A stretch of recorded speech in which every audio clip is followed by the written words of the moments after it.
Muito bem, amigos e amigas, boa noite, meus queridos e minhas queridas. Estamos aqui mais uma vez para continuar nosso trabalho, fazendo nossas questõezinhas para treinar cada vez mais habilidades e competências do nosso querido Enem, que tem nossa data marcada, como nós já sabemos, e aí vamos fazer nosso trabalho, que nós sabemos que dessa forma nós conseguiremos algum êxito quando chegar o dia da gente fazer essa prova, tá certo? Para poder tirar nossa onda, ficar tranquilo, ficar de boa, despreocupado. E aí a gente vai jogar duro, sempre na primeira questão, que é sempre a menorzinha, né? Mais tranquilinha, mais direta, mas às vezes a gente se atrapalha. Hoje tem umas questões boas pra gente fazer, joga duro. Sinta-se à vontade, amigão. Vamos ver quem vai ler pra nós, quem vai ler pra nós. Eu posso ler. Ao se caracterizarem os aspectos ambientais do setor sucroalcooleiro, é preciso analisar dois setores. O setor agrícola, que se refere às atividades desenvolvidas na área que a cultura da cana-de-açúcar ocupa, e o setor industrial, que está relacionado à fabricação de açúcar e álcool. Para que essa atividade produtiva, como impacto ambiental causado pelo setor industrial, tensiou. Aí, amigão, muito obrigado. Aí, ó, de novo, o que é que ele pergunta pra gente, ó? Ele gosta, ele quer saber. O Enem adora isso. Para essa atividade produtiva, como o impacto ambiental causado pelo setor industrial? Então você percebe que ele falou de dois setores, o agrícola e o industrial. Aí ele chega para a gente e fala assim, ó, o setor sucroalcooleiro, quer dizer, a produção que você tem de cana-de-açúcar, produção de açúcar e álcool, ambientalmente faz que tipo de mal ao meio ambiente, amigo? Porque o cara fala assim, ah, mas o álcool é um combustível renovável. Sim, mas o fato dele ser renovável não quer dizer que no momento que você vai fazer a produção dele, você não tem algum tipo de problema ambiental. Porque algumas pessoas confundem o fato de você queimar o álcool, queimar e produzir o gás carbônico, beleza, tranquilo, de boa. E quando você quer obter álcool de novo, você precisa plantar a cana, que vai fazer a fotossíntese e, de alguma forma, vai fazer com que o ciclo fique ecologicamente correto. Só que o problema está onde, amigão? O problema está na hora que você vai produzir, porque você pegou a cana e já produziu álcool? Não, não é assim. Aí ele bota algumas opções para a gente poder fazer algum tipo de análise e tentar marcar alguma letra. Marcamos alguma letra aí, amigão, antes da gente explicar alguma coisa, Filipão? Veja aí. Marquei, ó. É, letra E. Débora falou letra E. Certo, e Robson quer falar aí. Robson, Robson acho que foi quem falou, e ele falou letra E Ah, também. também, todo mundo marcou letra E, né? É, mas tá certo. Até porque quando você fala das outras coisas, o pessoal já percebe que não tem muito a ver, né, com a relação do setor sucroalcooleiro. O grande lance é o seguinte, é realmente a letra E. Por que isso, amigo? Eu gostaria de destacar duas coisas nessa questão que o Enem constantemente ele fala sobre e as pessoas geralmente não sabem porque na sala de aula geralmente não se passa. Os resíduos sólidos e líquidos, amigos, são proporcionais à quantidade de cana que se utiliza. Então, quanto mais cana-de-açúcar você utiliza, mais você vai gerar esses resíduos, que são, tem dois que a gente gostaria de destacar, até porque, Filipão, tem uma coisa nele que as pessoas se atrapalham, que a gente vai tentar esclarecer agora. Quando você fala da vinhaça, que nós fizemos até uma questão aqui, que falava sobre a quantidade e não sobre o problema que ela causava no meio ambiente, ela é um resíduo que vem da destilação e para cada litro de álcool que você produz, você libera em média 12 litros de vinhaça. É de 11 a 13, a média é 12. Esse resíduo, ele tem muitos nutrientes. Então, quer dizer, ele tem potássio, tem nitrogênio e tem o fósforo, que é que o pessoal chama de NPK. Então, esse resíduo, ele tem um lado benéfico dele. Mas qual é o grande problema? Aí é que está o lance que a gente não pode fazer confusão com essas coisas. Quando você tem 1 litro de álcool, você consegue produzir 12 litros de vinhaça. E às vezes você não usa tudo. E aí o resto, o que sobra, que você não vai utilizar, o pessoal acaba despejando nos rios, nos lagos. E aí aquele fenômeno da eutrofização que você estuda bastante em biologia, que é muita matéria orgânica em um local só. Então o que que acontece? A vinhaça, ela é benéfica? Sim, ela é benéfica. Mas quando está em excesso, aí ela passa a ser maléfica. É aquilo que eu sempre dizia para vocês na sala quando a gente estava no presencial. Não existe veneno, o problema é a dose. O problema é a dose. Então, a vinhaça na quantidade certa, perfeita, mas na quantidade errada, amigão, aí ela causa sérios problemas ambientais. Ah, sol faz bem à saúde? Sim, recomenda se você tomar seu solzinho de leve, tranquilo. Aí se eu ficar o dia todo, primeiro que o dia todo não vai ter sol, né? Assim que tem a noite também. Mas digamos que você fique 10 horas no sol, aí você vai pegar uma insolação. Você vai ter problema de câncer de pele. Então quer dizer, nem muito, nem tão pouco. Tudo tem que ser na medida certa. E tem outro também que chama de torta de filtro, que esse daí também é a mesma coisa, a mesma coisa. Ela, o problema da torta de filtro é que ela é rica em metais pesados e o pessoal usa como adubo. Para adubar, ela é excelente, mas quando se coloca em quantidade excessiva, esses metais pesados, eles geralmente vão para o lençol freático e aí, amigão, contamina a água. Isso é um grande problema, além da DBO, que chama de demanda bioquímica de oxigênio, que você também estuda em biologia. Então, tem muitos problemas biológicos associados à produção do álcool. Mas quando lhe perguntam vinhaça é benéfica? Sim. Torta de filtro é fantástica? É. Mas quando em excesso, amigos, a geração desses resíduos aí causa grandes problemas ambientais. Grandes problemas ambientais. E você vê, Filipão, que até pelas próprias opções que ele dá, compactação do solo, quer dizer, você está trabalhando com a indústria. Ele fala do setor agrícola e industrial. Não tem compactação do solo quando você está no setor industrial. Assoreamento dos rios. Isso aí é aumento de leito dos rios pela deposição de resíduos, que você estuda isso em geografia também, você estuda geografia. Desmatamento de áreas. Isso aí você está na indústria, não é no setor agrícola. Muita gente marcou queima da cana-de-açúcar. E aí também queria fazer uma ressalva. O problema não é a cana não é queimada. O que queima é o bagaço. Uma coisa é a cana, outra coisa é o bagaço. Então, a queima do bagaço é prejudicial também, mas a cana não é queimada, é o bagaço da cana que é queimado. E tem uma diferença naquilo que é cana e naquilo que é bagaço. Certinho aí, amigo? Professor, Fica à certinho, vontade. mas eu fiquei com uma dúvida aqui, porque tem a parte agrícola e a parte industrial da cana-de-açúcar. É Sim, isso? é exatamente. Aí, A tanto é, Felipe, agrícola seria para quê? Seria veja para bem, fale, continue. a agrícola iria fazer açúcar, né? Não, na verdade, Não?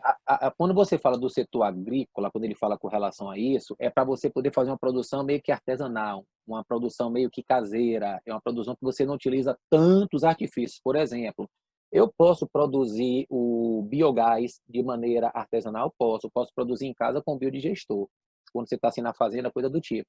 E posso fazer na indústria também? Posso. Só que o grande lance da indústria em relação ao setor agrícola é a quantidade. Então, quanto mais você utiliza, pior. Mais você utiliza, pior. Então, por isso que eu botei aqui logo no primeiro, você está vendo aí, ó, os resíduos sólidos e líquidos são proporcionais à quantidade de cana. Então, o que é que isso quer dizer? O setor agrícola, quando você faz a produção, você faz em pequena quantidade e geralmente a vinhaça e a torta-filtro, elas são benéficas, porque até o produtor, eles utilizam isso para o adubo, como eu falei anteriormente. Mas quando é na indústria, amigo, aí é coisa demais, e aí tem o excesso, e aí acaba tendo que jogar no meio ambiente, e infelizmente a natureza que paga o preço disso. Deu para perceber? Deu sim. Então, mas assim, a cana-de-açúcar, ela vai também fazer o etanol, certo? Certo. Mas o etanol faz na indústria? Também nos dois. Mas aí, nessa questão, ele está falando sobre o etanol Ele está ou... falando o setor sucroalcooleiro. Ó, como é a pergunta dele aqui, ó. Para essa atividade produtiva, como impacto ambiental causado pelo setor industrial. Está percebendo aqui?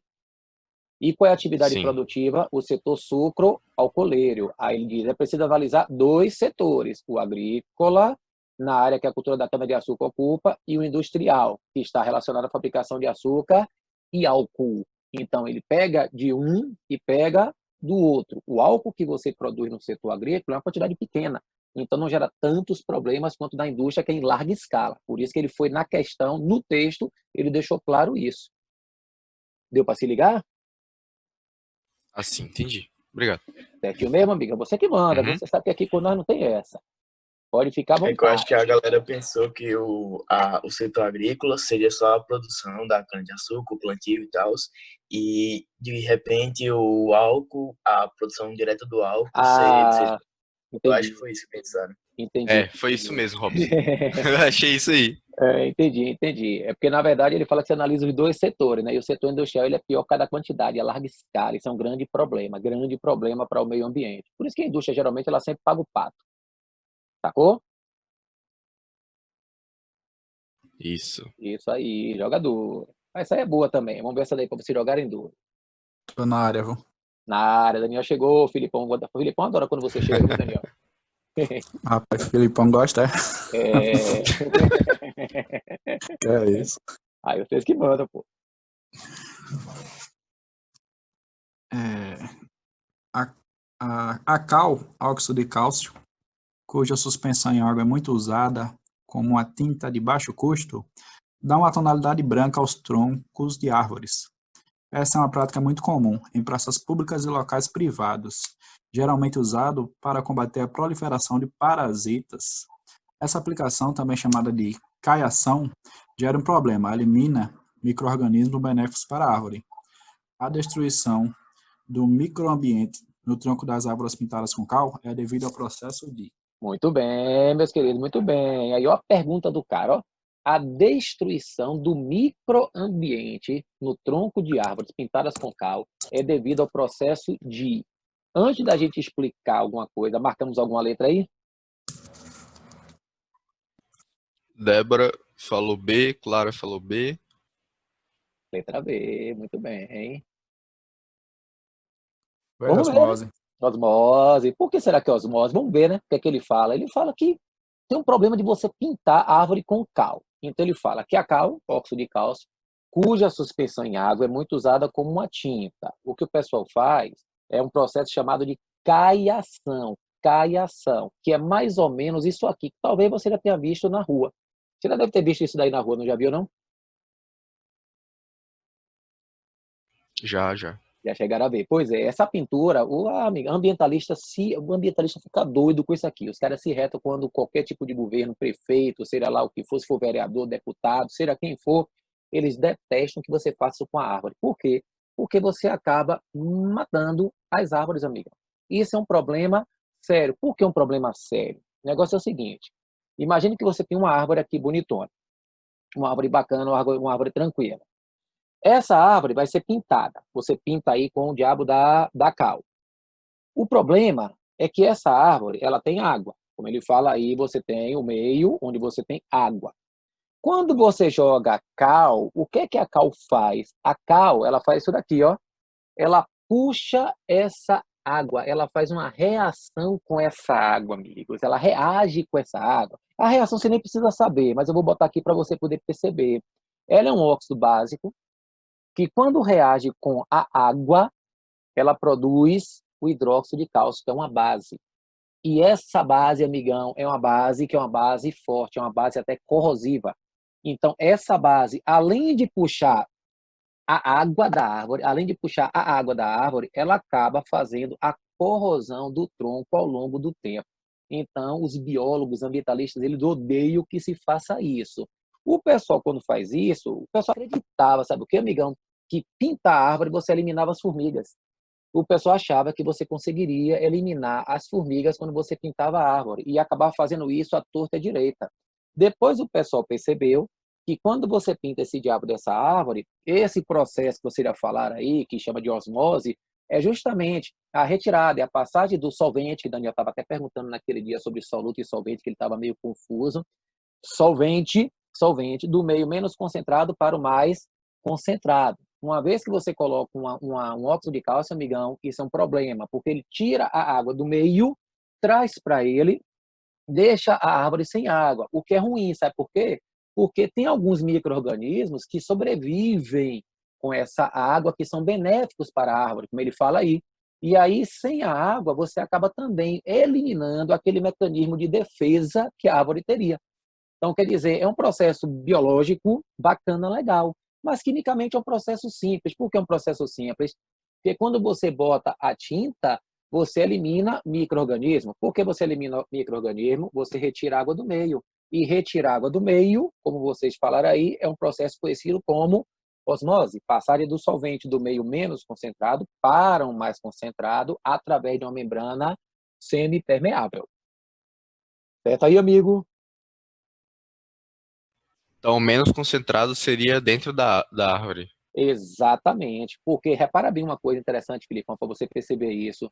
Se a água ela tivesse, se fosse o meio mais concentrado, ela puxaria água de tudo, até da natureza, do ar que tem vapor d'água presente, ela puxaria para ela, ela acabaria inchando.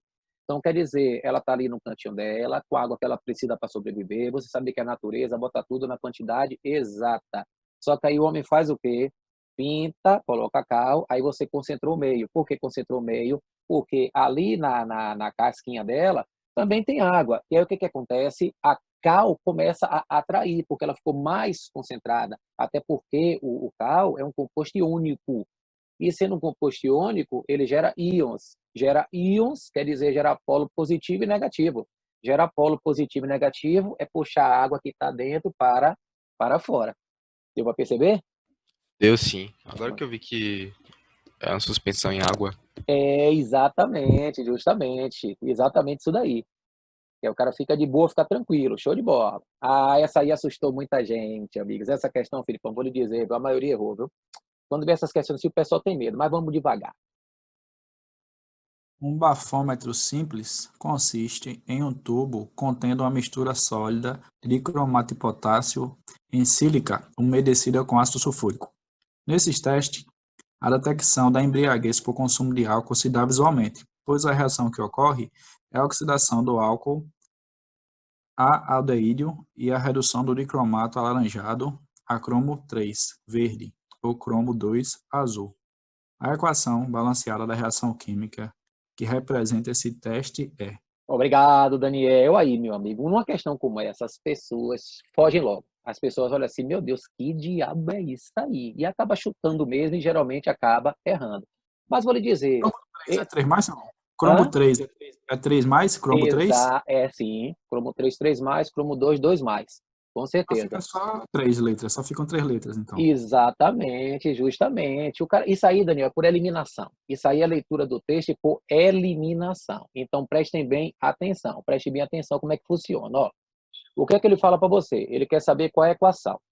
Você fala, como é que eu vou saber como é esse diabo dessa equação, amigo? Com calma, você chega lá. O que é que ele diz primeiro? Ó? Um bafômetro simples consiste em um tubo contendo uma mistura sólida de dicromato. Aí você diz, dicromato quer dizer dois cromos, tem que ter dois cromos. Aí você vai letra por letra, é uma questão de eliminação, meus amigos. O Enem adora fazer isso, adora. Eliminação. Aí você vai na letra A. Quantos cromos tem aqui, amigo? 2. Então, na letra A, tem dicromato. Na letra B, 2 cromos, então é dicromato. A letra C não tem dois cromos, então significa dizer que a letra C já está eliminada. A letra C já foi eliminada, já foi eliminada. A letra D é de cromato. E a letra E não tem dois cromos, então a letra E também está eliminada. Então você vai devagarinho fazendo aí, para você poder jogar duro, como o Daniel falou no início. Ele foi lá no cromo, aí você diz, beleza. Aí você diz, depois ele fala o quê? De cromato de potássio em sílica umedecida com ácido sulfúrico. Então, o meio tem que ser ácido. Quem é que caracteriza o meio ácido? H+. Então, eu preciso ter H+. Aí eu vejo nas 3 letras que eu tenho. H+ está na letra A, H+ está na letra B e H+ está na letra D. Então, significa dizer que o ácido não serviu para eu eliminar nada, meus amigos. Todas as 3 que ficaram por enquanto, todas as 3 consideram meio ácido. Aí ele fala para você, nesse teste, a detecção da embriaguez por consumo de álcool. Aí você diz, quando é que eu tenho álcool, amigo? Está lá na nossa aula, que a gente já tem tudo lá bonitinho arrumado. Álcool é quando você tem um composto, um radical orgânico saturado ligado à hidroxila. Aí você fala, então deixa eu ver aqui, ó. Isso aqui é um álcool? É, porque tem OH ligado a CH2. Isso também é um álcool? É, porque tem OH ligado a CH2. Agora, muito cuidado, porque aqui muita gente erra. Aqui muita gente erra. Aqui não é COH como está aqui.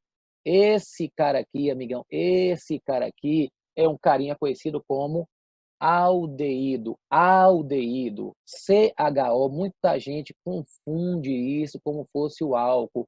O álcool, meus amigos, geralmente, ele coloca aqui, ó, esse tracinho para separar que é a ligação química. Aqui é o que mais faz confusão com as pessoas. Desse jeito, ainda é menos mal, porque algumas pessoas até desconhecem. Mas quando ele bota, em vez de colocar CHO, ele bota COH, aí pronto. Aí que o pessoal confunde, que é uma beleza. Não existe nenhum C ligado a OH que seja álcool. O álcool sempre vai ser CH2 ou no máximo CH3 se for metanol. Por quê? Porque o carbono tem que ser saturado. Então, quando você vê CHO ou COH, isso não é álcool. Isso, na verdade, é esse cara aqui, ó, aldeído. Aldeído, meus amigos, é quando você tem um radical ligado a COH ou então ligado a CHO. Parece que é um álcool, mas não é, porque se ele botasse a fórmula aberta, seria C dupla OH. Então, seu carbono já seria insaturado. Então, as pessoas confundem, que é uma beleza, toma muito cuidado. Então, quando você fala disso aqui, isso não é um álcool, isso é um aldeído. Aí, se você observar na letra A, que ele fala aqui para você, ó, álcool se dá visualmente, pois a reação que ocorre é a oxidação do álcool a aldeído. Então, isso era um álcool e aqui virou isso aqui, ó, COOH, não é aldeído. COOH é ácido carboxílico. Isso aqui é ácido carboxílico. Mas se você olhar aqui, CHO, aqui sim é um aldeído. CHO é um aldeído. Então, quer dizer que das opções que eu tenho, a única que bate com esse texto seria a letra B. Como é que seria isso, amigão? Dá para a gente ver esse negócio aí? Claro que dá. Quando você pega esse cara aqui, ó, e você lê uma mistura sólida de dicromato de potássio, então aqui tem dicromato, beleza. Umedecida com ácido sulfúrico, H+ representa o ácido, tá certo? Nesse teste, a detecção da embriaguez por consumo de álcool, beleza, tem álcool aqui, OH. Se dá visualmente, pois a reação que ocorre é a oxidação do álcool a aldeído, ou seja, o que era álcool vai virar aldeído. Aquilo que era álcool virou aldeído. Beleza. E aí, Daniel, foi o que você falou no começo. Só que ele fez uma pegadinha com você, viu? A reação do dicromato, a cromo 3 ou cromo 2. Quer dizer, aqui, tanto faz ser cromo 3, quanto faz ser cromo 2, a resposta estaria correta. Então, você vê que ele botou cromo 3, está certo, mas cromo 2 também estaria certo. Então, veja, Entendi. dicromato, ácido, álcool, aldeído e cromo 3 e cromo 2. Eu tenho que pegar a equação que tem esses compostos presentes. E aí eu vou eliminando até chegar lá. Tá comigo aí quando você viu aí o cromo, mas você foi bem, porque foi em cima do texto, sacou? Só que pegou só o cromo 3, e aí tanto faz colocar um quanto colocar outro, percebeu? Saquei, entendi. Muito bem, show de bola. Certinho, Ô, mas... Pois seu não. Lu, se fosse cetona, não ia ter H não, né? Não, meu filho, Tipo, aí... nesse CHO não, né? Não, CO, só CO. Sacou?